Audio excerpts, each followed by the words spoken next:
What is up, guys? Welcome back. So after putting this build together on the open beta and posting it for the server slam, I've had a ton of requests for an updated version with the actual release of the game, so I figured I'd put together a full 1 to 50 guide and incorporate in some tips and tricks on how to get extremely overpowered very early to make your sorcerer playthrough as fun as possible and as fast as possible. We're going to go over gear that you can get early, we're going to go over legendary aspects that you can get early and which dungeons to get them in, what order, how to get there. Just do me a favor, if this video helps you, smash the like button. If you want to see more videos like this, feel free to subscribe. And if you have an idea to add to it, leave a comment below.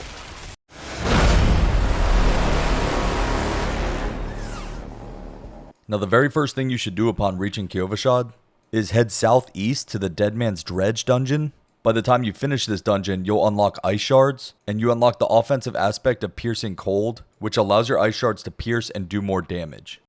So level 2, we're going to go Arclash. There's nothing crazy special about Arclash itself. It has an AoE, which is nice. We're actually choosing it because we want one of the upgrades, and I'll go over that here in a minute. You can absolutely feel free to use something else if you want. At level 3, we're going to go with Enhanced Arclash, and we need this on our way to the next upgrade. This just modifies Arclash to swipe an additional time if you crit. At level 4, we're going to grab our main skill, Ice Shards. And this skill shoots out 5 shards of ice that each do 25% damage, and does 25% increased damage to frozen enemies as well. At level 5, we're going to go Enhanced Ice Shards. This gives Ice Shards a 40% chance to ricochet to another enemy. If they're frozen, they'll always ricochet, which will almost always be the case in this build. Now at level 5, don't forget to go back to Kyovashad and visit the Alchemist.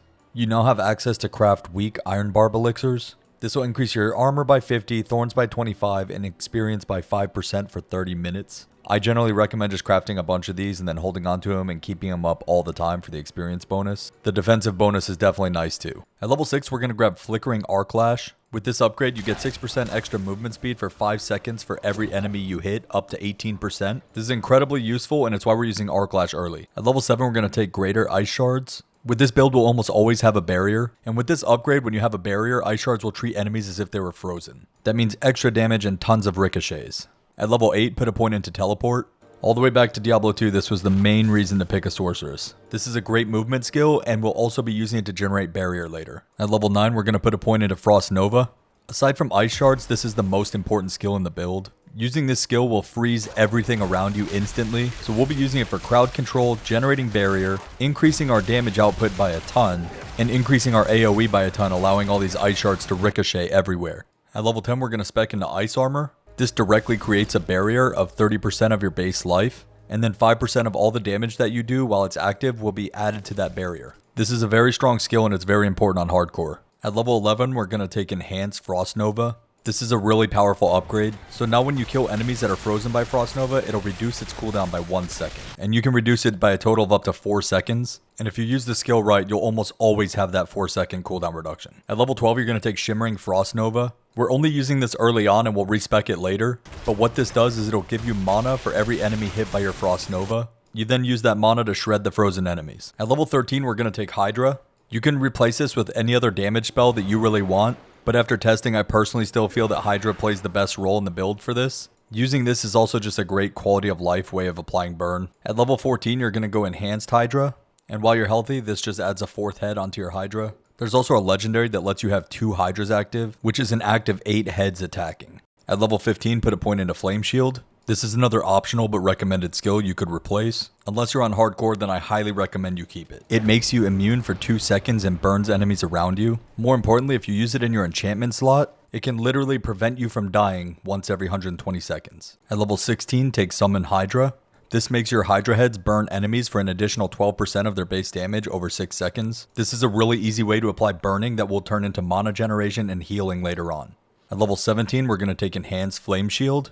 And this upgrade just gives us 25% more movement speed while Flame Shield is active. At level 18, you want to take Shimmering Flame Shield. This is basically a mini healing potion. So now Flame Shield will be used for immunity, for barrier generation, and as a direct source of heal and an indirect source of heal by applying burning. At level 19, we want Enhanced Ice Armor. And this is just going to increase our mana generation by 25% while Ice Armor is active. At level 20, we're going to take Mystical Ice Armor. And with this, we generate 50% more barrier when we do damage to vulnerable enemies, which is almost everybody with this build. At level 21, take Align the Elements. This is just a stepping stone, but it's still very powerful. It reduces our damage taken from elites by up to 40%. It's 1% damage reduction from elites for each second we haven't taken damage from one, all the way up to 40%. Now you can come here a little bit earlier, But if you come to this spot on the map, there's a level 21 elite named Corlin Hool. Now you could probably come here and kill him as early as level 15, but just keep in mind that he is level 21 and he splits into 3 elites when you hit him. I also want to point out that this elite can respawn, so you can come back and get higher level versions of this staff later. All you have to do is kill all 3 of the elites, and they'll drop the Staff of Elemental Command.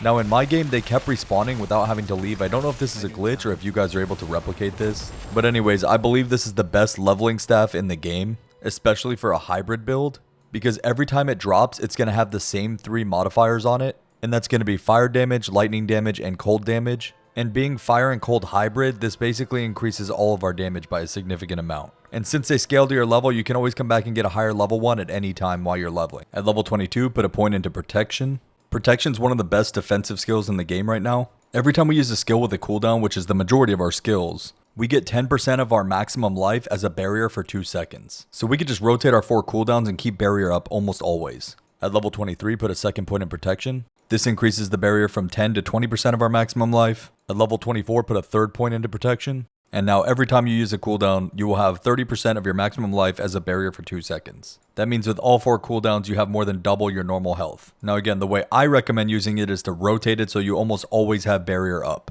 At level 25, you're going to put a point into Ice Shards to increase their damage. And placing a point earlier in the tree here allows us to spec out a flickering Arc Lash, because at this point we're not going to be using Arc Lash anymore. And we're going to take that point and put it into Elemental Attunement. Now at this point you should have these 4 defensive skills as your 1 through 4. Ice Shards on your left click and Hydra on your right.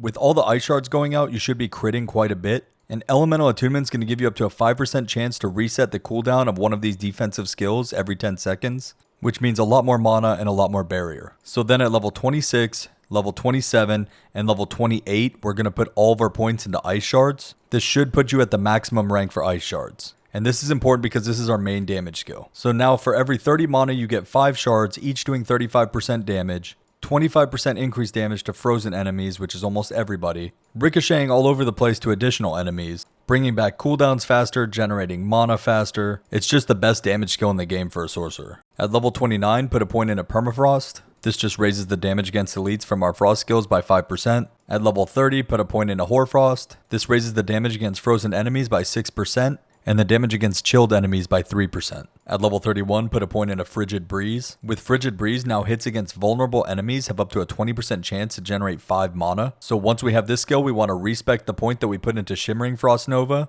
and put it into Mystical Frost Nova, because now Frost Nova will make all enemies that it hits vulnerable for 4 seconds. And with Ice Shards flying everywhere and ricocheting off all those vulnerable enemies, Frigid Breeze allows us to generate a lot of mana back. At level 32, put another point into Frigid Breeze. So now with all those Ice Shards ricocheting off all those frozen enemies that are vulnerable, they now have a 20% chance to generate 10 mana. At level 33, put another point into Frigid Breeze. And at this point, when your Ice Shards hit vulnerable enemies, you have a 20% chance to generate 15 mana. This should help a ton with any mana issues that you were having. At level 34, put another point into Elemental Attunement. And at this point, your critical strikes have up to a 10% chance to reduce the cooldown of your defensive skills. And then at level 35, put a third point into Elemental Attunement. And at this point, critical strikes will have a 15% chance to reset the cooldown of one of your defensive skills. That means a lot more utility, a lot more mana, and a lot more barrier. You could choose to do this earlier and you'll probably be strong enough earlier, but these are level 35 dungeons, so it seemed fitting to put them here in the guide. If you head south to the Witchwater dungeon, you can unlock the Prodigy's resource aspect. If you imprint this on your gear, all 4 of your cooldowns will now restore 15 to 25 mana. Now if you head west rather than south, there's another level 35 dungeon called the Sunken Library. And if you complete this dungeon, you'll unlock the offensive aspect of Control, which gives you 25 to 35% more damage to immobilize stunned or frozen enemies. At level 36, we can put a point into Avalanche. So Avalanche will give your frost skills up to a 10% chance to make your next cast of Ice Shards use no mana and deal 40% increased damage. And it doubles that chance to 20% for vulnerable enemies. And the majority of the enemies that you're fighting with this build will be vulnerable. So this is a huge increase in damage and a huge increase in resource management quality of life. At level 37, 38, 39, and 40, we're going to put 4 points into Hydra. This should put you at the max rank for Hydra. And at this point, Hydra should be doing pretty respectable damage and applying a lot of burn, which we'll capitalize more on in a little bit. But this skill is amazing when you find yourself out of mana and waiting on cooldowns. You can just throw 2 of these down and run around while it melts stuff behind you. And it's a huge quality of life for boss fights as well. especially on hardcore while you're learning boss mechanics and want to dodge a little bit more without losing the ability to output damage. At level 41, put a point into Icy Veil. This is going to increase the duration of your barriers by 5%. At level 42, 43, and 44, we're going to put 3 points into Snap Freeze. This will give our Ice Shards a 9% chance to instantly freeze enemies. And since frozen enemies scale our damage and resource management so significantly, giving all those Ice Shards flying around a chance to freeze enemies is really awesome. At level 45 and 46, we're going to put 2 more points into Hoarfrost. And at this point, we'll be doing 18% increased damage to frozen enemies and 9% increased damage to chilled enemies. And again, with this build, most enemies will be frozen. At level 47, put a point into Icy Touch. This will increase the damage of your Ice Shards against vulnerable enemies by 4%, which is every enemy after you use Frost Nova. At level 48, put a point into Fiery Surge. Now when you kill an enemy that's burning from your Hydras or your Flame Shield, they'll increase your mana generation by 10% for 3 seconds. At level 49, you're going to put a point into Endless Pyre, which increases the burning damage to enemies for every second they remain burning up to 5% after 5 seconds. Now your next 3 points are going to go into Warmth. So now every nearby enemy that's burning from either your Hydras or your Flame Shield, they're each going to heal you for 0.9% of your maximum life every second. So to put that in perspective, if you have 5 burning enemies around you, you're healing for 4.5% of your life every second. If you have 10 enemies around you, you're healing for 9% of your maximum health every second. And with 2 Hydras out with 8 heads total, you should always have a ton of burning enemies around you, and that's not even accounting for Flame Shield. Maxing out Warmth adds a ton of survivability to the build right when you get to Nightmare and you really need it. Your next 2 points are going to go into Icy Veil, and this is going to increase the duration of your barriers by 15%. The next 2 points are going to go into Permafrost, and this is going to increase the damage of your Frost skills against elites by 15%. This is really helpful because once we get in Nightmare, elites are really the only enemies that have any sort of health, and this helps us destroy them before they even come out of being frozen from Frost Nova. The next 2 points are going to go into Icy Touch, and this is going to increase the damage of your Ice Shards against vulnerable enemies by 12%. And since Frost Nova makes enemies vulnerable, this is basically a 12% increased damage in all the times that you're going to want it. Your final skill point, I recommend putting in Frost Nova. It's going to reduce the duration by a little bit, and since Frost Nova is the most important skill in your build besides Ice Shards, we want it back off cooldown as often as possible, which really segues me into the legendary part of the build, and probably what I would consider the most important legendary that you pick up for this build, and that would be the Frost Blitz legendary aspect. Imprinting this aspect is going to give you an additional charge of Frost Nova, and this is absolutely worth the increased cooldown. This is a huge quality of life to not have to wait for the Frost Nova cooldown in the situation you have to take on a second unforeseen elite pack. For obvious reasons, I would also pick up the Conceited aspect, which gives you 15 to 25% increased damage while you have Barrier. If you choose to go Hydra, you should absolutely grab the Serpentine aspect. This allows you to have 2 Hydras active at one time. Aspect of the Protector would be another good choice. This gives you Barrier every time you damage an elite enemy, and you can get this once every 30 seconds. I really like the Exploiters aspect as well. It gives you 20% increased crowd control duration, which means 20% longer freezes, and up to 50% more damage on bosses and enemies that can't be frozen. Aspect of Frozen Memories is not a bad choice. This now makes the Avalanche Key passive apply to 1 additional cast of Ice Shards. Aspect of Fortune would also work well in this build. It increases your lucky hit chance by 10 to 20% while you have a barrier, which is almost always, and those lucky hits will give you a lot of resource back. The Ghostwalker aspect gives you basically up to 25% movement speed for 4 seconds after using teleport, and the aspect of Bounding Conduit gives you an additional up to 25% movement speed for 3 seconds after teleporting.